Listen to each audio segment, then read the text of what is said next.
Christy. It's Mike from Grape Expectations. We're getting ready to crush your grapes for South African Chilean season. You have a wonderful mix of South African and Chilean grapes. We have South African Cabernet, Chilean Merlot, Carmenere, Cab Franc, and Malbec. It's going to be 756 pounds of grapes to produce your barrel of wine.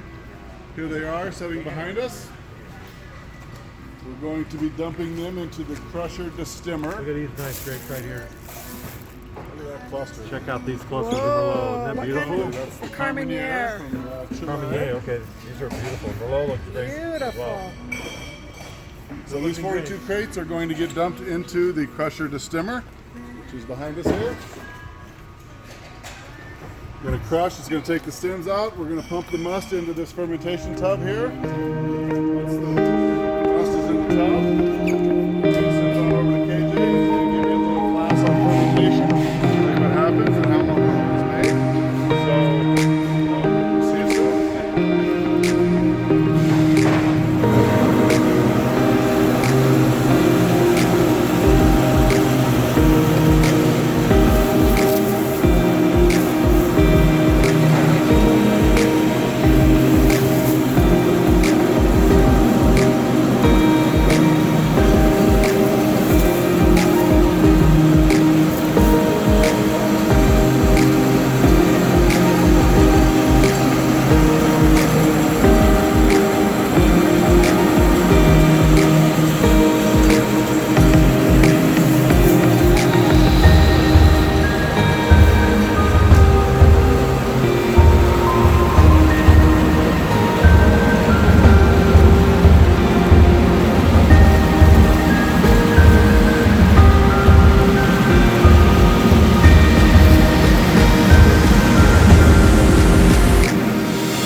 Well, good afternoon and welcome to a little class on fermentation.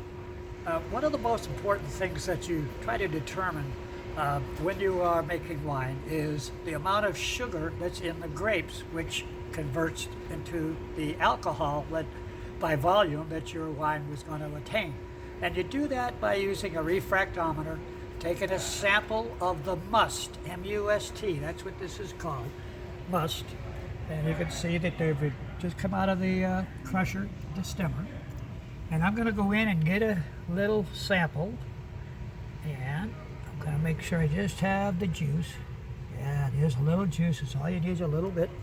And then I'm going to use a refractometer. And I'm going to put it right on there like that. And I'm going to look up to the sky. And there's a reading, and it's from 0 to like 40, and right now we're at 26. 26 is the bricks, the amount of sugar that's in that sample, which is going to equate to the alcohol by volume your wine will be if the yeast eats all the sugar and the must gets gone to completion. Okay, so in this case, it's about, let's see what I say, 26. You divide it by 2, you add 0.5, and you get 13.5% alcohol. That's what this wine will be, alcohol by volume. And we put that on the tape right on the side of the nomenclature that's on there with the recipe. The recipe is written right on the now. This is 100% Cabernet Sauvignon from South Africa. And we bring grapes in from Chile, South America, and from South Africa in May, which is the southern hemisphere. That's their fall. So we have year-round production here at Grape Expectations. Now,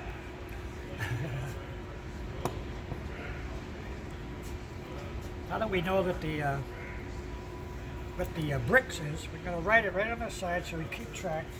And we're going to go over here. I'm going to put right down here 3.0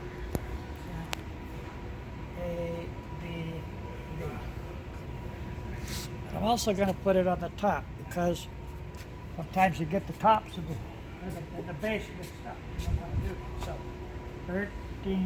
13.0% ABV is alcohol by volume.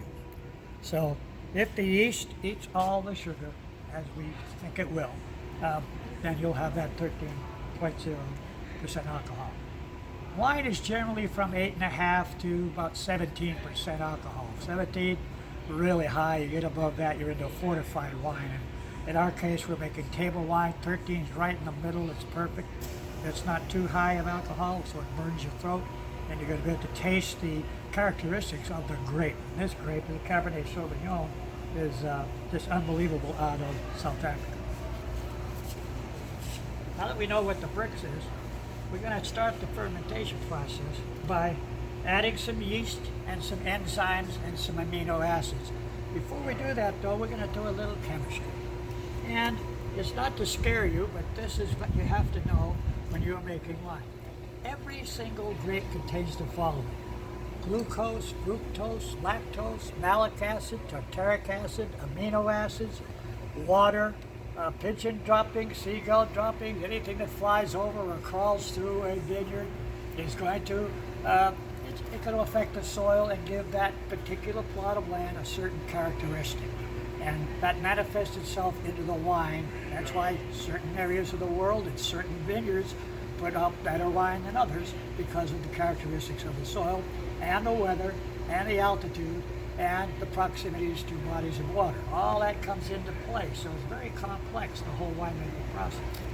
But every single grape, now I'm going to show you some formulae that are associated with these elements. You don't have to remember them, I just want you to see the recurrence of carbon, hydrogen, and oxygen in the winemaking process. Here's one of the acids: carbon, hydrogen, and oxygen in certain molecular combination. You don't have to remember it, but just know that it's there. It's all natural in grapes. Here's one of the sugars, glucose. Again, that's fructose is an isomer of the glucose, and it's again carbon, hydrogen, and oxygen in certain combination. Now, I think most people would remember what H2 is, and I always ask people, anybody know what this is? And of course it's hydrogen, H2. And if they know what that is, they certainly would know this. This is H2O, that's water. And hydrogen sulfide. Now, hydrogen sulfide smells like rotten eggs. So we have to do something to mitigate the odor of hydrogen sulfide. It's part of the process. When you introduce the yeast, you're going to have hydrogen sulfide. And you don't want to open a bottle of wine and have it smell like rotten eggs. So to mitigate that, we use diammonium phosphate. However, in this case, we are using a yeast culture that doesn't produce any hydrogen sulfide. Sometimes you do and sometimes you don't. It just depends on where your grapes come from and what you want to do, what your predilection of how you want to go about the chemistry. In our case, for the South African and for the Chilean, we use the yeast that doesn't produce any hydrogen sulfide. Here's another little formula here. I get that over here. K. K is not strikeout, it's potassium. We use potassium metabisulfite as an agent to mitigate any off-smelling of particles or to keep it nice and clean in the yeast. And it's a whole different thing. But potassium metabisulfite is one of the most important elements in the winemaking process. You have to use it. Potassium chloride, that's a salt. Just like sodium chloride is a salt, but potassium chloride is also part of the process to the process. And here's K9P. Is that you hit it on the head? Dog pee. And there's no dog pee in here, but dogs do go through a vineyard, and so it can affect the soil, and you have a lot of fun with that one particular one. But there's a segue here because this is sodium, and there's a lot of sodium in the winemaking process, obviously, and this is sodium chloride, which is also a salt. Okay, so you've got potassium chloride and sodium chloride, and then you have BA-NA taken twice. Banana. There's no compound. There's no compound like this, but it's a good segue because there's lots of sodium and lots of potassium in bananas. We have a lot of fun with that, by the way.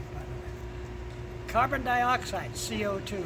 Now, carbon dioxide, again, is one of the things that forces all the skins to the surface of the must.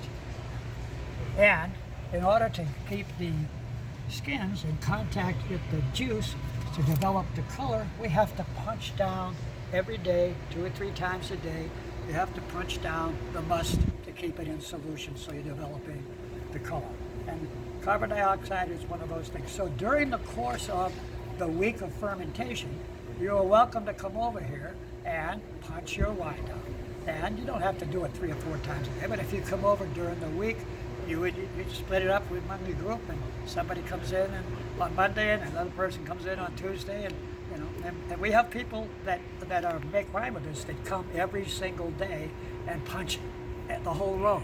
The reason why we do that is because that way, if you punch the whole row, everybody will get theirs done 3 or 4 or 5 times a day. That helps to develop the color and the flavor of the wine. Sulfur dioxide, again, SO2, it's part and parcel to the process. And fungi, yeast. Yeast is nothing more than fungi. What's the most well-known type of fungi? Mushrooms. Mushrooms. And I saute mine in garlic and a little bit of olive oil and a little bit of shallots and drizzle it over a ribeye, medium rare. Try it sometime. I'll give you the recipe.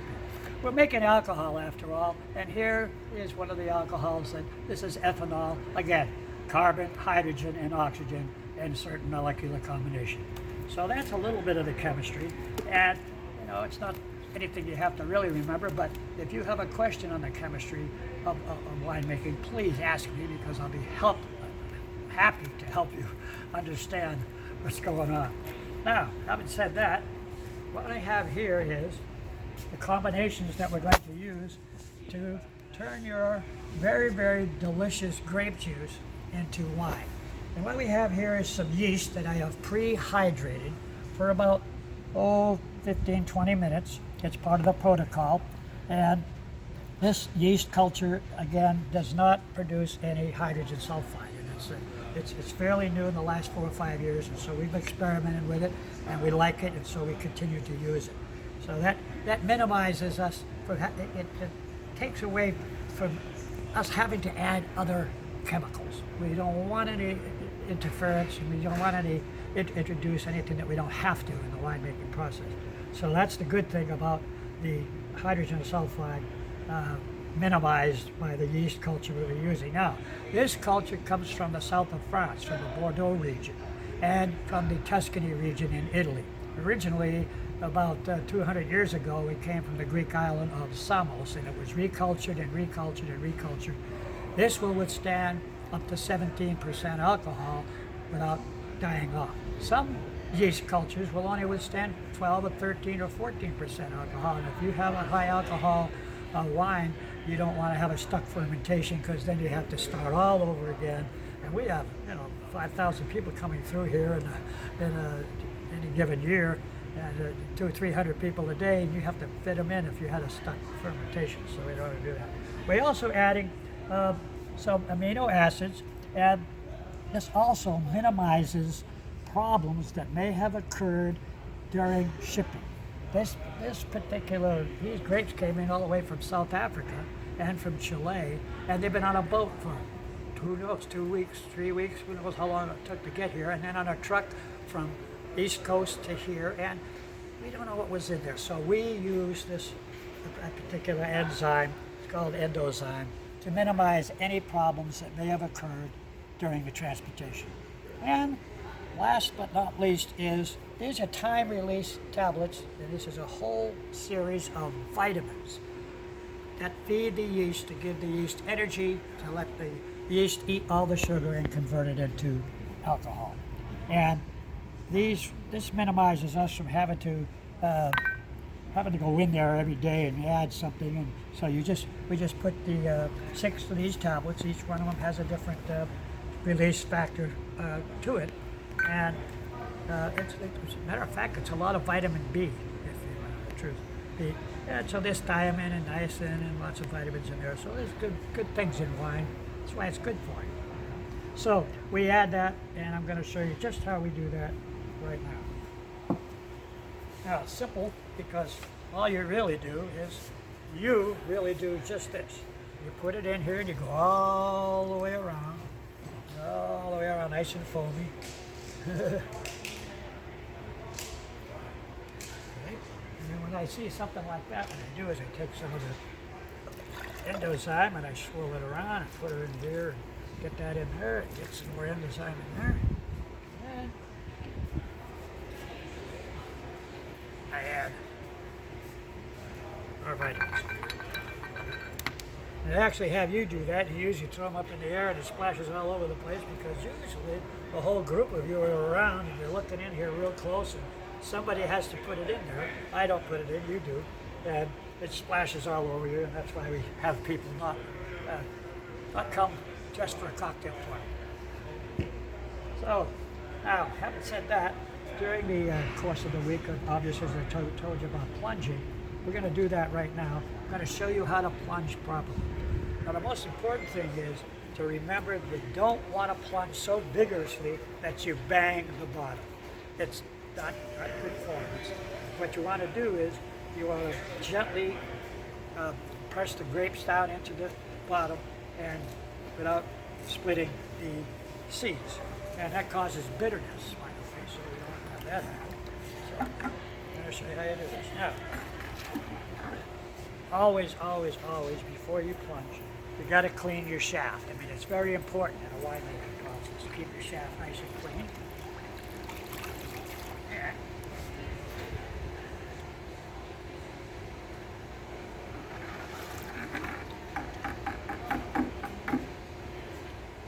So, you press down. Now, some people, if they're short in stature, as I am, you actually stand up on the edge and you can press down, but I can go ahead and do it without standing on the edge today. And I just caress the bottom. You don't want to bang the bottom. It's not good form. So you go all the way around and you get it nice and juicy. That's the idea. Get it nice and juicy. And this takes about 1:40 seconds. Most guys know what that is. 1:40. That right, ladies? Yes, absolutely.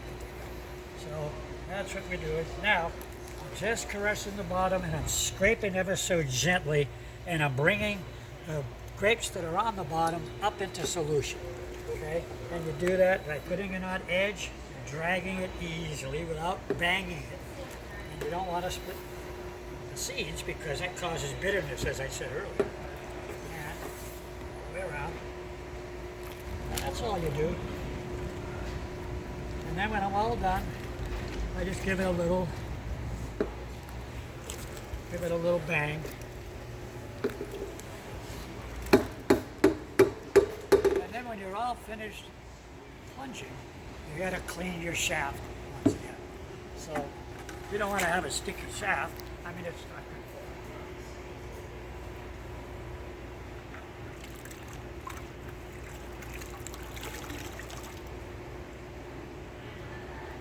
it. So this has to be done 4 or 5 times a day to develop color, flavor, and to make sure that you have a vigorous fermentation. Because you want the sugar to be converted into alcohol, and that's done by the yeast, the enzymes, and the amino acids. And at the end of the week, now you're going to go into the barrel through the press, and that's a whole other process, and you'll have a lot of fun with that, I'm sure. Do not wear a cocktail dress when you come to the pressing part, because believe me, it's a little bit messier than this. That's the story. I'm gonna have to edit that. So what we have here is, you can see a very, very fresh parasitic acid solution in water, and a certain concentration that is going to maintain a certain sanitary element when we're plunging this fermentation.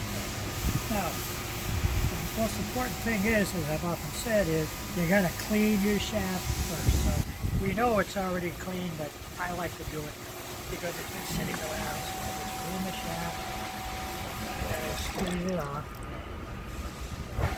And you don't want to drip it all over the place. So.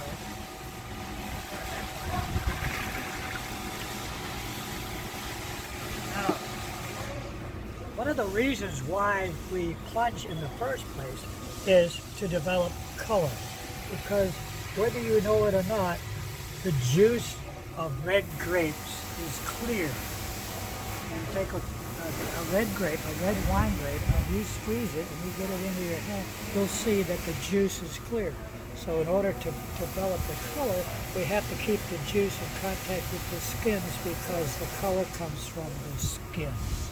So you can develop flavonoids, color, and you make sure that you have an aggressive fermentation.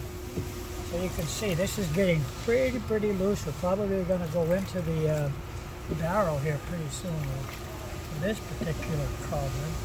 And the odors, as you plunge very gently so that you don't split the seeds, causing bitterness. So you have to be gentle with it. This is romance after all. This is not making vodka or tequila. This is gentle. So all the way around, and then because there's the carbon dioxide that's engendered during the fermentation process forces the skins to the surface, but there are a few on the bottom. So we scrape it ever so gently, bring it up, and then get a little bag, and then go over here. And you can see we're developing nice and color. But as the week of fermentation goes on, the solution gets looser and looser. We got a lot of wine in there now. It's not that thick cap that we had to press down and almost stand up in between two to fit through the cap. Well, now we're right near the end. This is getting ready to go in the barrel. So it's probably a couple days away. Now that we've got this all nice and sweet, give it a little bang. And then, very important, clean your shaft. You don't want a dirty, sticky shaft lying around the wine. There we go.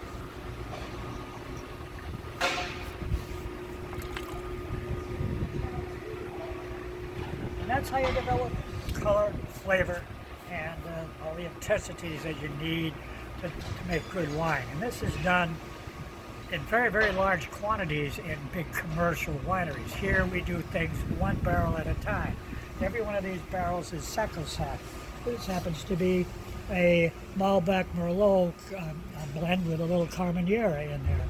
And it's going to be really nice because, number one, it's from the Southern Hemisphere. It has a little different nuances because of its location, its proximity to the body of water, the South Pacific, and in that case, and the minerality that comes from the volcanic activity in Chile. It's amazing how that affects the soil, given a certain characteristic to the grape variety. And this will be really kind of nice because you've got Malbec, famous down there in Chile, as it is in Argentina, Merlot, and Carmenere, another great grape from Chile. I can't wait to taste that particular blend myself.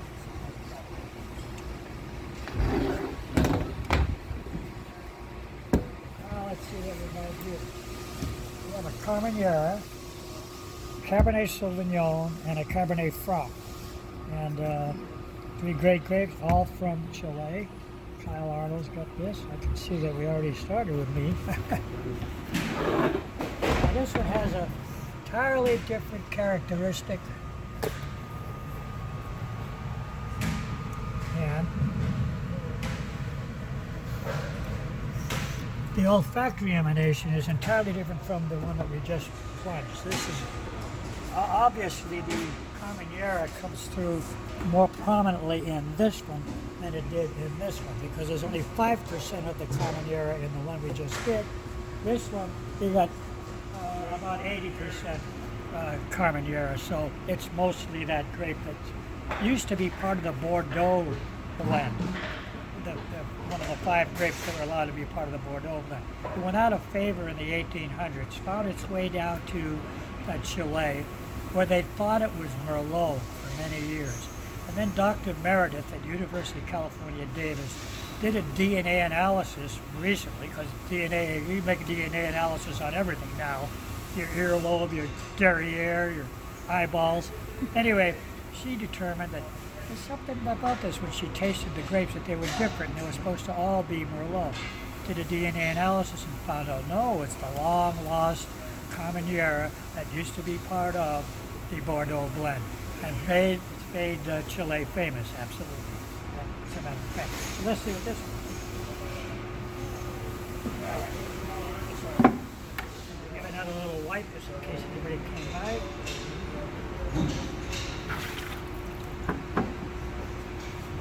And now we can see I go down very so gently, and I can tell we're getting close now to going into the barrel. And as we come up and gently now, because it's so loose, you don't have to bang through it. The cap used to be this thick, and you used to have to really get through it. Now it's all loose because the yeast has eaten all the sugar, converted it to alcohol. There's less carbon dioxide being developed, so you don't have a big cap. So you've got a distribution of the grapes throughout the liquid. There's not a whole big thick cap, but there's grapes on the bottom because the less CO2 means gravity is going to have you force the skins to the bottom, and you want them to get into the blend because there's a lot of flavor and a lot of color. We're developing flavor and color anytime we do this. The commercial operation, they press a button and it pumps over itself 4 or 5 times a day. It's automated. But they were doing this classical style where you do everything. You learn how to develop the flavors and the colors. That's the difference between a commercial house and a home winemaker, or the way we do it here is Grape Expectation. So I'm being very gentle with it. I'm going around and mixing the top part. And I don't want to bang it on the bottom, because that would cause bitterness, which we don't want. And again, give it a little bang. And once again,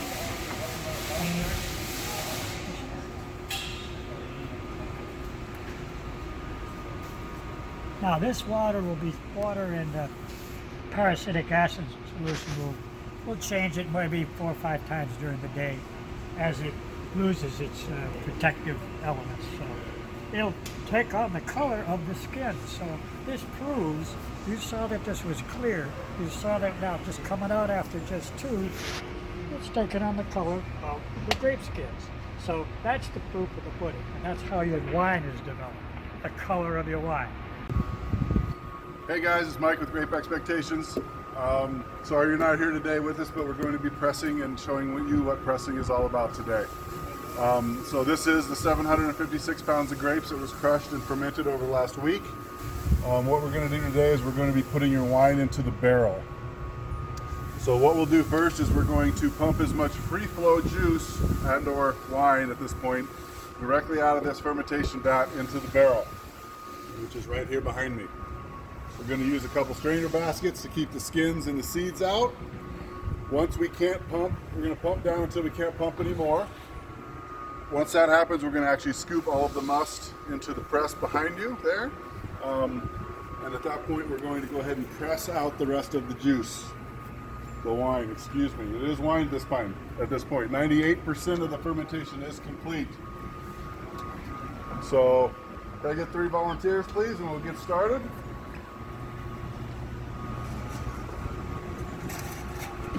Strainer baskets, 1, 2, 3. 4th one can be the pumper. Burnsy, you want to pump? Sure. You want to call it, either one? There you go. These baskets are going to keep all the seeds and the skins out of the barrel.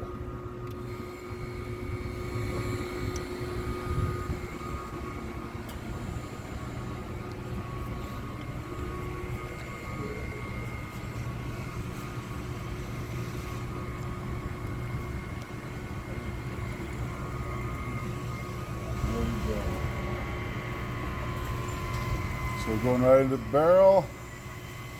Good that flow. Good flow today. So we're going to fill the barrel to where it's almost full. We're going to leave a little space at the top. Like I said, 98% of fermentation is complete. We want to leave a little bit of room for expansion at this point for that last little bit of fermentation that we'll finish out over the next couple weeks. It's producing CO2, so we need to leave room for expansion.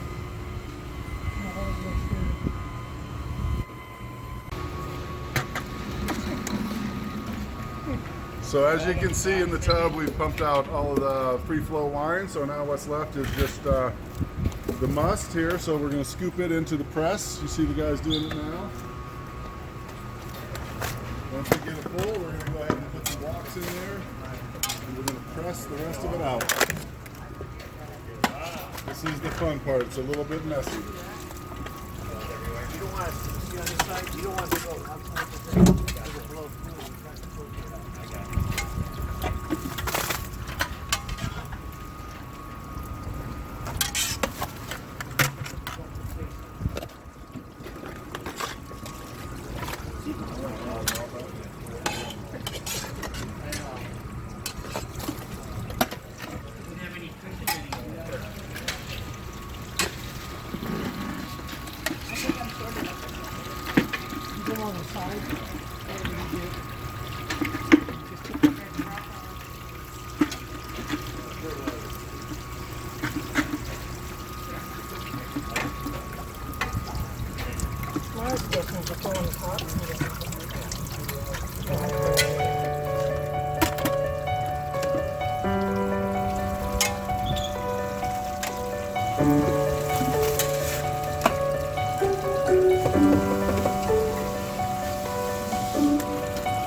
Put these in here in the press. Got them.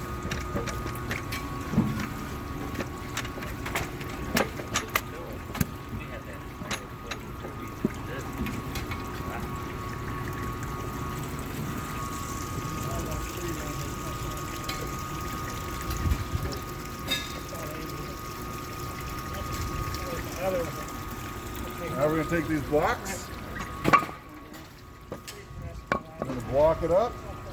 Thank you, Chad. Chad's my helper over here to my right. Everyone say hi to Chad. Hi, Chad.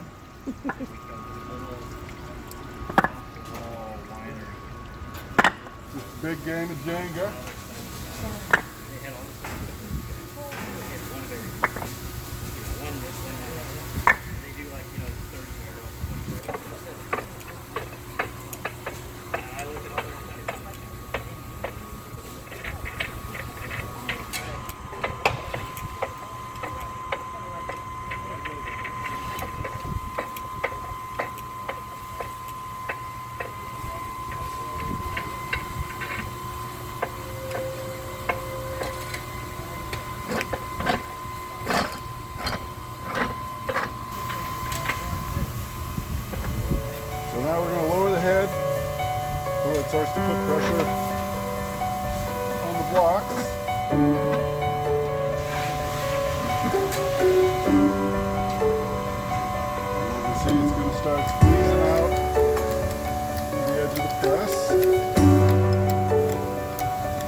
this is what's left of your 756 pounds of grapes. We call it the cake.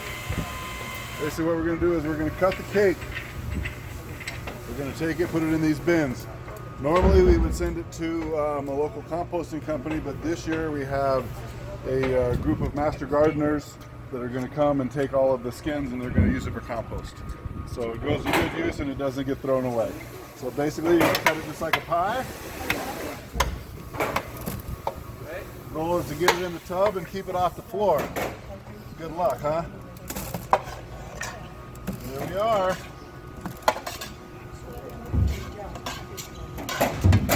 So not much left. 756 pounds of grapes. We got the good stuff out of it.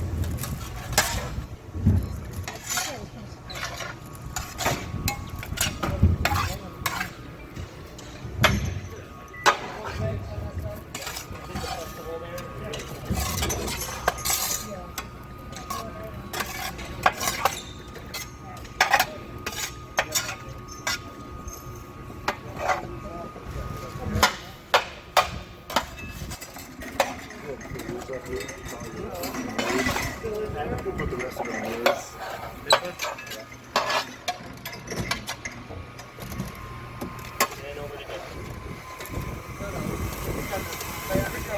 Timber.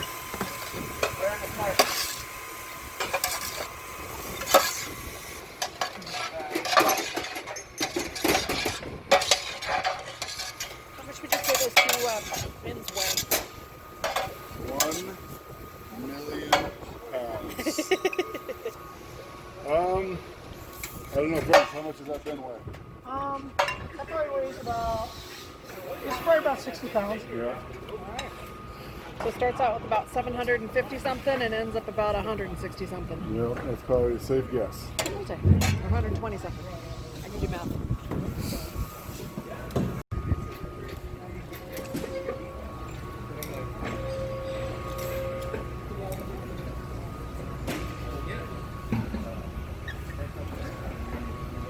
So this tank here, we call it top off wine. We collect it once we fill the barrel, as full as we're going to fill the barrel today.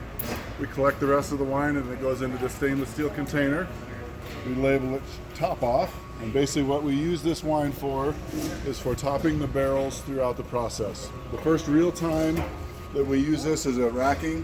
When we remove the sediment out of the barrel, we would need to replace that with some volume of wine. This is the wine we use. This wine gets treated just like your wine. Once this tank's full, we're going to pump it into a barrel and it gets barrel aged just like your wine. However, it is a slight blend. So whatever grapes we're pressing today goes into this. It is a blend, and then we use it for topping and or as well throughout the process, evaporation. Anytime we need to top the barrels, this is the wine we use. Hi guys, who knows what this is called? Anyone? Anyone? All right, usually I get all kinds of fun answers. It's called a bung. This is a special bung, and not just because I'm holding it. This is called a fermentation bung. You'll notice there's a little relief valve on it. So as fermentation finishes up, if there's any CO2 that builds up in the barrel, it allows it to release. So once fermentation's done, we can push the nipple down, and it becomes a permanent bung. So since you're not here, I'm going to put your bung in your bung hole. Pull the nipple so that it can breathe. And there you go. Mike with Grape again. Just wanted to kind of wrap up your virtual winemaking experience here for the crush and press for the South African and Chilean season. First off, I just wanted to say thank you. We appreciate you guys being patient and understanding that we weren't able to bring the groups in. We missed you guys. We wish you were here, but thanks for understanding. So hopefully you've enjoyed the videos. Also, the next step of the process is going to be racking. That will be in the fall. It happens at the end of October, beginning of November. We fully anticipate by then you guys will be able to come back in. We'll be able to get a hangout again, and you'll be able to participate in the racking. Other than that, quick announcement on the Bacchus Awards. August 8th is still on. We will definitely keep everyone posted if there's any changes. Other than that, We hope to see everyone in the fall and have a great summer. Thanks again.